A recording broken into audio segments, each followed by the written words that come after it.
everyone, welcome back to my channel Tamil Mom-tastic. இன்னைக்கு என்ன பார்க்க போறோம்னு பாத்தீங்கன்னா வறட்டு இருமலுக்கு வீட்லயே உள்ள பொருட்களை வச்சு எப்படி ஒரு ஹோம் ரெமெடி பண்ணலாம்ங்கறத நம்ம பார்க்க போறோம். இந்த சீசன் ஸ்டார்ட் ஆனதுமே நான் இதை ரெடி பண்ணி என் வீட்ல எப்பவுமே ஸ்டாக் பண்ணி வச்சுக்குவேன். இது ரொம்பவே யூஸ்ஃபுல்லாக இருக்கும். வறட்டு இருமல் வரதுக்கு முன்னாடியே நம்ம ப்ரிகாஷனாக கூட இதை நம்ம டெய்லி சாப்பிட்டுட்டு வரலாம். ரெண்டே பொருளை வச்சு அதுவும் வித்தின் 1 மினிட்டில் இதை நம்ம ரெடி பண்ணிடலாம். நம்ம ஒரு தடவை ரெடி பண்ணி வச்சிட்டோம் அப்படின்னா அது ரொம்பவே யூஸ்ஃபுல்லாக இருக்கும். புகைச்சல் போகணுன்னா இதை நீங்கள் ரெகுலராக சாப்பிட்டு வந்தால் கண்டிப்பாக உங்களுக்கு அது ஒரு நல்ல ஒரு ரிலீஃபாக இருக்கும். வாங்க இப்போ இதை எப்படி பண்ணுறதுன்னு பார்ப்போம். ஒரு மிக்ஸி ஜார் எடுத்துக்கங்க. அதில் நல்ல மிளகு உங்களுக்கு எவ்வளோ தேவையோ அந்த அளவுக்கு நீங்கள் நல்ல மிளகு போட்டுக்கங்க. 1:1 அந்த மாதிரி தான் நீங்கள் எடுக்கணும். இப்போ நல்ல மிளகு போட்டாச்சு. அது கூடவே பனக்கற்கண்டு அதுவும் நீங்கள் போட்டுக்கங்க.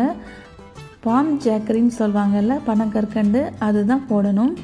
ஸோ இந்த ரெண்டையும் நம்ம நல்லா அடிச்சிட வேண்டியதுதான். பாருங்கள், இந்த மாதிரி ரொம்ப பவுட்ரு பண்ணி எடுத்துட வேண்டியதுதான்.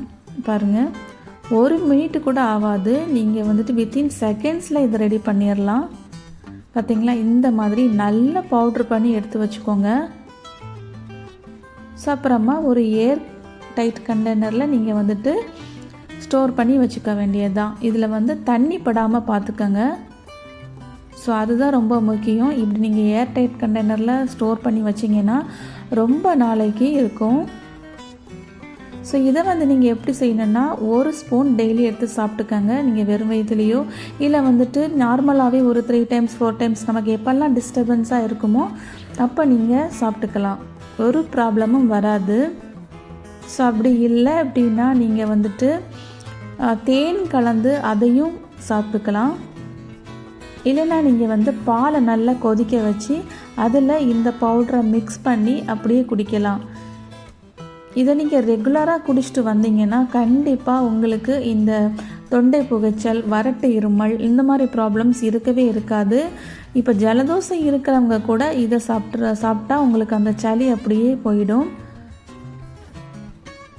ஸோ இந்த வீடியோ உங்களுக்கு ரொம்ப யூஸ்ஃபுல்லாக இருந்திருக்கும்னு நினைக்கிறேன். பிடிச்சிருந்தா ஃப்ரெண்ட்ஸ் லைக் பண்ணுங்கள், ஷேர் பண்ணுங்கள் அண்ட் சப்ஸ்கிரைப் பண்ணி வச்சுக்கோங்க. கண்டிப்பாக இந்த ரெமெடியை நீங்கள் ட்ரை பண்ணுங்கள் ஃப்ரெண்ட்ஸ். உங்களோட அனுபவம் எப்படி இருந்துச்சுங்கிறத என்னோட கமெண்ட் பாக்ஸில் எனக்கு தெரிவிங்க. மறுபடியும் ஒரு வீடியோவில் சந்திக்கிறேன். Till then, bye and thanks for watching.